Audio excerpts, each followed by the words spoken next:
कर लिया कि इस जगत का रंग अब हमारे ऊपर नहीं चढ़ेगा।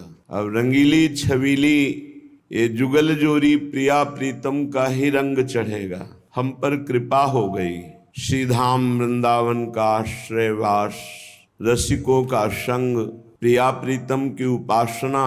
अब तो बहुत हो गया ज्ञान की वृत्ति से इस संसार में भटकते हुए, इस मोह निशा में सोते हुए बहुत समय हो गया।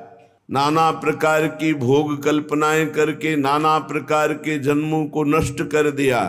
अब ये जो बचा हुआ मानव देह का समय है, हमें सत्संग प्राप्त हुआ है, अब हम इसे नष्ट नहीं होने देंगे, अब हम जगेंगे। तो कैसे जाना जाए कि आप जग गए? तभी जाना जाएगा कि जीव जग गया है जब समस्त भोगों से वैराग्य हो जाए। ये निश्चय बहुत जोर की वस्तु है। जिस दिन आप निश्चय कर लोगे पक्का, उस दिन माया पर विजय प्राप्त कर लोगे।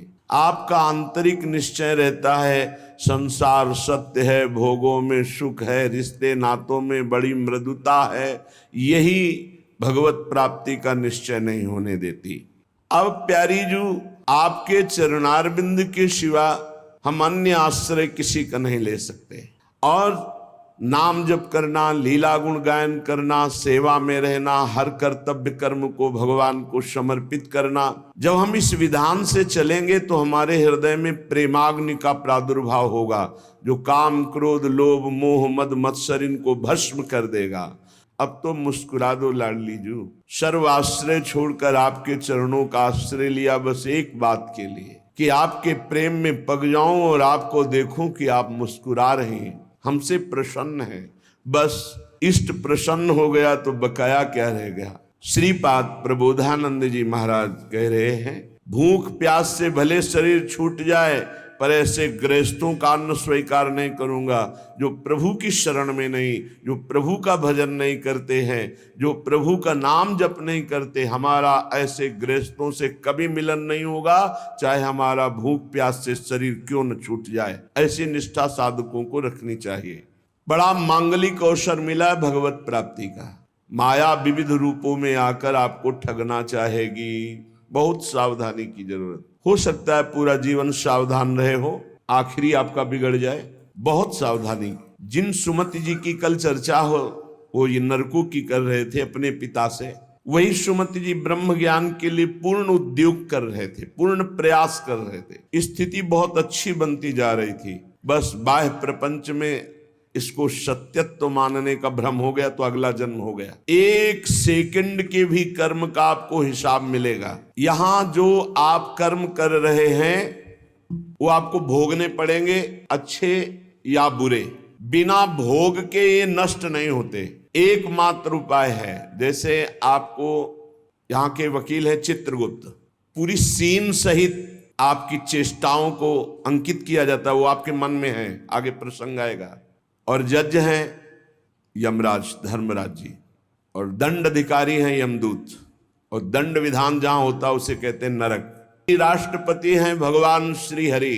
अगर शुभ अशुभ कर्मों से बचना चाहते हो तो एकमात्र उपाय भगवान की शरण में होकर नाम जप करो, अन्यथा अवश्यमेव भोक्तव्यम कृतम कर्म शुभाशुभम। सुमति जी अपने पिताजी को बता रहे। यमदूत ने कहा, महाराज मृत्यु लोक में मनुष्य जो पुण्य और पाप करता है, ये पाप और पुण्य बिना भोगे नष्ट नहीं होते कि आपने पाप कर दिया और दान दे दिया तो वो पाप कट गया, ऐसा नहीं है। पुण्य का अलग विभाग होगा, पाप का अलग विभाग होगा। अगर काट सकते हैं तो सिर्फ भगवान काट सकते हैं, भगवान का भजन काट सकता है, दूसरा नहीं। लाखों जन्मों में जो तुमने पाप और पुण्य किया है, जो एकत्रित है, उसका नाम है संचित कर्म। संचित पाप और पुण्य, और उससे जब मनुष्य शरीर मिलता है या जो शरीर मिलता है, उससे जो हिसाब निकाल करके कुछ पुण्य और कुछ पाप, उसे प्रारब्ध भोग कहते हैं।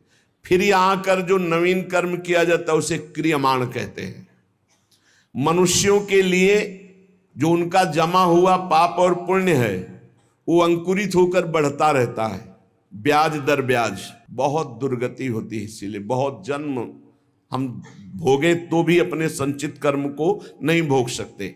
जैसे बीज मिट्टी और जल की आकांक्षा करता है तभी वो उत्तम वृक्ष रूप धारण करता है, ऐसे ही पाप और पुण्य उसे प्रेरित करके पुनः पाप करवाता है, प्रेरित करके पुण्य पुनः पुण्य करवाता है। अगर पाप कर्म में रहती है तो पाप पर पाप, पाप पर पाप, और ये एकत्रित होकर वृक्ष रूप होकर समय स्थान वो निश्चित करेगा। पाप तुम्हें कहां दंड देना है, समय स्थान। बुरी दशा आने के पहले बुद्धि बदली जाती है, उसकी बुद्धि बदल दी गई। आप ना आवे आप पर ताई तहां ले जाए, वो वहीं ले जाएगा, उसी स्थान पर मारा जाएगा, उसी स्थान पर जो दंड उसे मिलना मिलेगा। जैसे आपने छोटा पाप किया तो आपके चलते समय पैर में कांटा चुभेगा और दुख होगा, कांटा निकाला गया, थोड़ी दिन वहां दर्द रहा, खत्म हो गया, आपका पाप क्षय हो गया, छोटा पाप कोई। अब अगर आपसे थोड़ा बड़ा पाप बना है तो वही पैर में लोहे की कील बनकर चुभेगा, कांटे की जगह लोहे की कील, अधिक दुख होगा। और बड़ा पाप बना है तो खजूर का कांटा, बड़ा कील, ऐसे आपके पैर में चुभ। बिना पाप कर्म के कहीं भी किसी को कोई भी दुख नहीं हो सकता। सिर में दर्द होना, आजीवन पूरे जीवन सिर का रोग हो गया कि वो दर्द ही होगा 2-4 दिन में, 10 दिन में, पाप का कारण। अपथ्य भोजन, सर्दी सहन न होना, गर्मी सहन न होना, हर समय हृदय जलते रहना, पाप का लक्षण। भिन्न भिन्न पाप भिन्न भिन्न प्रकार के दुख देते हैं दीर्घ काल तक। शस्त्र और अग्नि आदि का भय ये पाप के कारण होता है। अनेक जन्मों के संचित पाप, कोई इसी जन्म के केवल नहीं है, वो केवल मंडराते रहते हैं आकाश में दंड देने के लिए, समय इंतजार करते हैं। जैसे नरक में पड़े हुए जीव तुम देख रहे हो, घोर पाप का फल भोग रहे। जो नीच मनुष्य कामना और लोभ के वशीभूत होकर दूषित दृष्टि से हर स्त्री को भोग भाव से देखता है, जिसको देखता है बस काम भाव से देखता है, तो यहां बड़ी बड़ी चोंच वाले वज्र के समान जिनकी चोंच ऐसे गिद्ध बार बार हजारों वर्ष उनकी आंखों को नोचते और खाते रहते हैं। वो आंखें बार बार होती रहती हैं, बार बार निकालते, यही वहां है कि मरना नहीं है। हजारों वर्ष तक उसको इस नेत्र दर्द पीड़ा भोगनी पड़ती है। और फिर जब मृत्युलोक में जन्मता है तो नेत्र रोगी पैदा होता है। वो यहां पैदा होगा नेत्र रोगी, या नेत्र ही नहीं है या नेत्रों में दिखाई नहीं दे रहा, कई तरह के व्यवधान जिन्होंने नेत्रों का दुरुपयोग किया। अब जिन लोगों ने, जिनको तुम देख रहे हो इनकी जबान काटी जाती, बार बार जबान नोची जाती है, ये वही लोग हैं जो शास्त्र का गलत उपदेश किए हैं, गलत अर्थ किए हैं, अपनी वासना की पूर्ति के लिए शास्त्र का गलत प्रयोग किए हैं। जो किसी को गलत सलाह दी है तो इनकी जबान बार बार छोटे छोटे हिस्से में तलवार से काटी जाती है। जो वेद की निंदा करते हैं, देवताओं की निंदा करते हैं, संतों की निंदा करते हैं, वैष्णव की निंदा करते हैं, गुरु की निंदा करते हैं, गुरु पर दोष दृष्टि करते हैं, गुरु को वक्र दृष्टि से देखते हैं, क्रोध दृष्टि से, उन सब को यहां भयंकर वज्र तुल्य वाले जिनकी चोंच है, ऐसे पक्षी गिरा गिरा करके उनके अंगों को नोचते हैं, जबान, आंख और उनके शरीर के अंगों को।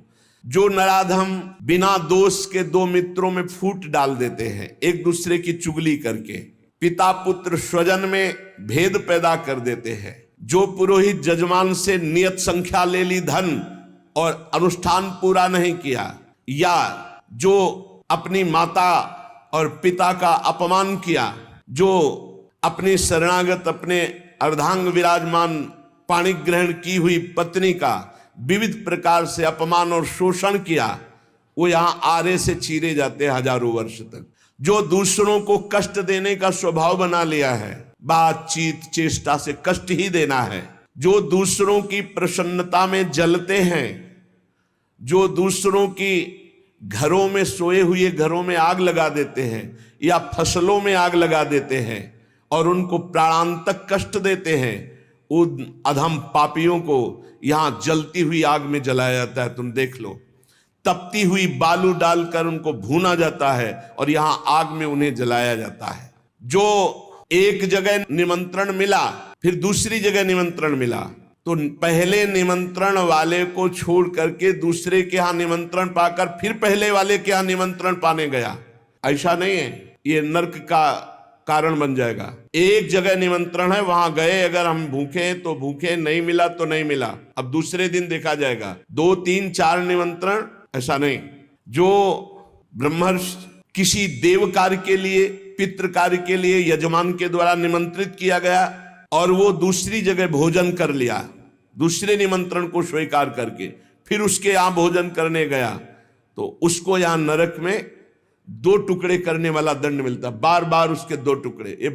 जो सदैव कड़वी बातें बोलकर लोगों के दिल पर चोट पहुंचाते रहते हैं, ऐसा करने वालों को यहां के पक्षी टूट पड़ते नरक में लाते हैं, नोच नोच करके उनको खाते हैं। जो यहां किसी की चुगली करता है उसकी जिह्वा तेज छुरे से बार बार ऐसे ऐसे चीरी जाती है। जो अपने गुरुजनों को, पूज्य जनों को अनादर करता है, दंड देता है, मारता है, पीटता है, वो देखो ये कुंड बने हैं विष्ठा के, पीप के और मूत्र के, नीचे करके मुख उन्हीं कुंडों में डाल दिया जाता, ऊपर से पैक कर दिया जाता है।